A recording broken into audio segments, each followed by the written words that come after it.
Yo, what's good, YouTube? It's Kajin. In today's video, we're gonna be ranking all the Shikai weapons in Type Soul. So if you guys didn't know, there's about like 10 or 11 different Shikai weapons, and I think that's pretty cool, to be honest. So I'm gonna be ranking all of them in my opinion. So bear in mind, this is my opinion. So don't go bitching in the comments saying, "Oh, this weapon is stronger than that weapon," because I really don't give a fuck. I'll just delete your comment. Or so this is my opinion. So I ranked all the weapons based on what I think they are, the strongest to the weakest, starting with S tier all the way down to D tier. So yeah, if you guys enjoyed this video, make sure you guys drop a like at the video. Yeah, we're trying to get the algorithm, man. We back grinding again, so make sure you guys drop a like in the video, join my Discord server, do all that stuff. Subscribe as well. Without further ado, man, let's just get straight into the video. Alright, so we're gonna be working our way from D tier all the way to S tier. So for the only D tier weapon, in my opinion, for Shikais is the Hakata Gauntlets. I put the Hakata Gauntlets at D tier mainly because of the fact that it just has nothing special to offer. It's basically the exact same thing as the Fist. Maybe it does a little bit more damage, but compared to other races, it's kind of useless, you know what I mean? For example, our Rancors have the Grimjaw Claws, which if you use your critical on the opponent, it will up tilt you. And if you guys are a Hakata user, you know how overpowered up tilts are in this game. It basically just lets you ABA combo your opponent. And with the fact that the Soul Reaper's version of the Hakata Gauntlets doesn't have anything to offer, it kind of just makes it useless, you know what I mean? It's just like a normal fist. You wouldn't think it's a Shikai weapon, in my opinion. That's what I'm trying to say. So in my opinion, that is definitely a D tier weapon, and the only D tier weapon in the entire game. Because for C tier, we got two different weapons. The first weapon we got is the base katana. The reason why I didn't put the base katana at D tier is because, in my opinion, the base katana is actually pretty fun to use. The M2 critical is actually decent. It's a short range dash, pretty decent. The M1s is easy to get used to, etc. The only issue is that it's quite slow. But overall, I feel like the katana is just a decent weapon, but it's nothing comparable to the other weapons across the list, which is why I put it at C tier. The other weapon in the C tier is the twin blades. In my opinion, this weapon is just absolute shit. It hits slow, it looks ugly as fuck, it's big, chunky, looks ugly, and it has a short range M2 dash. Like, I'm pretty sure the katana M2 is even larger than the twin blades M2. The twin blade, yes, it might do a little bit more damage, whatnot, but the katana's M2 is much easier to land, and when you M2 somebody and block break them, you get free hits. What's an M2? I keep saying M2. When I say M2, by the way, I mean critical. It's just that it's normally. But yeah, like the M2, the critical on this attack is so shit. Like, it's just useless in my opinion. So I feel like twin blade being at C tier is a valid one. Next up in B tier, we got the Scythe. I put the Scythe in B tier and not C tier mainly because I feel like the Scythe is actually really complicated, if that makes sense.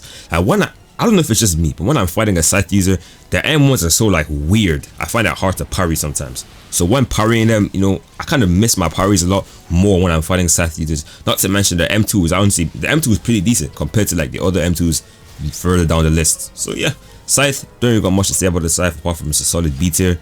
And onto the C tier, it's onto A tier, my brother. Alright, so for A tier, we got two different weapons. We got the Greatsword and the Spear. Starting with the Greatsword, the reason why I put the Greatsword inside the A tier is mainly because of the damage output it could do. The Greatsword, not only does it look drippy, it's very overpowered. It's very good. Like, it does a lot of damage, and when matched with like Berserk and stuff, it could do some stupid damage, which is why it's at A tier. I don't really have anything else to say about it. It's just A tier. It's really strong compared to some of the weapons like further down the list. So yeah, don't really got much to say about it. The other weapon in A tier that I put is the Spear. I put the Spear in A tier because, in my opinion, it has a really good critical. Not to mention the M1s has a lot of range because, you know, it's a really long sword. It's a really powerful weapon. So the M1s have a lot of range. The M2 is like a short range dash, not sorry, like a medium range dash. It's honestly just a pretty cool weapon. In my opinion, it's one of my favorite weapons in the game, apart from the S tier weapons, which we're gonna see in a second. Alright, last but not least, we got the S tier weapons. For the S tier weapons, we got three different weapons, and you guys probably already guessed which ones they are. First of all, we got the dagger. Now, this is the weapon that I use, and in my opinion, the best weapon in the game. I say this because the dagger hits really fast. It may be short range, but it hits really fast, and the critical is very powerful. The critical is like a short range dash, and if you hit them, it will instantly block break them. It's not no bullshit where like it only block breaks for the first half or the second half. It block breaks throughout the entire animation, which is why I say that this is the strongest weapon in the game. You know what I'm saying? It looks drippy. Not only does it look drippy, it has multiple different variants. It has the fan variant, the dual dagger variant, the single dagger variant. It just looks very cool, and in my opinion, it's the best weapon in the game. Not just because of the looks, performance wise. Like, if you guys, I should be playing a gameplay of me fighting inside a raid right now. You guys can see I'm using the dagger and I'm doing pretty decent with the dagger. In my opinion, it's my favorite weapon. Next up, we got the longsword. it's only fair to put a longsword in S tier. Yes, it is a 1% weapon too, but we had to put it in S tier mainly because of the fact that the M2 is so powerful as well. I really like the M2. It's like basically the better version of the dagger M2. Imagine you get sent forward, but you also get sent back, because the only issue I have with the dagger M2 is that if somebody is standing directly in front of me and I hit them with my M2, say I get sent flying like way too far away for me to be able to combo extend. Whereas with the longsword, if they're standing right in front of me, I'll M2 them, it'll push me forward, then push me back, so I actually be able to do my combo on them. Whereas with the dagger, it's not really possible to do that, which is why it's kind of unfair to put longsword any lower than dagger. So I think they're on the same level, and they both are 1% weapons anyway, so it makes sense. Thirdly, we got the hammer. Hammer deserves to be in S tier easily, just because the hammer is just, in my opinion, one of the strongest weapons. The fact that it's not, it should be a legendary weapon, bro. It's so overpowered. The M1s, one of the first M1, if you didn't know, has hyper armor. So even if your opponent hits you with a skill or M1s or whatever, you will still hit them and you will do a lot of damage, because your M1s do tons of damage because you're using a hammer, bro. Like, a hammer is obviously going to do a lot of damage. And the fact that the M2, to be honest, the only thing I don't like about the hammer is the M2. The M2 is very shit in my opinion. It's a short, it's not even like a dash or nothing. It's literally just a standing still M2 and blood break them. In some situations, it's very situational. I can see that being useful for fighting certain builds, but I guess, like, for example, the meta speed build using the dagger, there's not really much you could do. However, if you're pairing the hammer with like a berserker or something, that's when it gets crazy, because the berserker buff your M1. You could be doing so much damage with your M1s. It's honestly insane.